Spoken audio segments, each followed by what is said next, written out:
opening of Parliament, and many taking part this year have never done it before. Probably sort of around 80–90% of the guys who are on today won't have ever done it before. It has got some similarities to other parades that we do, but there are certainly some nuances and things that are in particular to the state opening of Parliament. So it'd be interesting to do. Certainly it's my first one as well, so I'll be quite looking forward to it.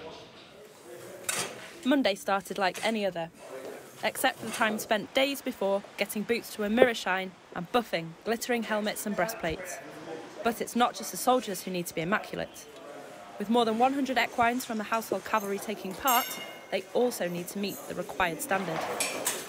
From whitening their coats to polishing their hooves, but they weren't always this tidy. They returned early to Hyde Park Barracks from their break last month, after the announcement of a Queen's speech was made. Obviously they've been turned out for about 2 months, so they were quite fluffy, manes and tails were quite long, so they needed a good clip and a good trim, and they're a little bit dirty as well. Obviously they've been in the field for sort of 2 months, so they've been rolling around, getting themselves nice and grubby. It's not just about getting them sort of aesthetically looking good, it's about their fitness as well. Obviously they've been in the field, they've not been sat on for sort of 2 months, so they lose a little bit of condition over their hindquarters, through their backs.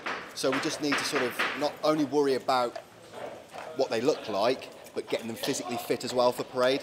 Obviously when we're on parade they're sort of sat on for about 3 or 4 hours, and they need to be able to cope with the weight of the rider in his full state kit and obviously their horse furniture, and being able to stand there and take that for sort of 3 to 4 hours. During the state opening of Parliament, the Household Cavalry escort the Queen from Buckingham Palace to the House of Lords, as well as lining the staircase and following the crown jewels. More than 1,300 soldiers, sailors and airmen took part, as well as 200 horses. But do the Household Cavalry feel the pressure to be the best on parade? There's no competition. We stand out above the rest. A country mile.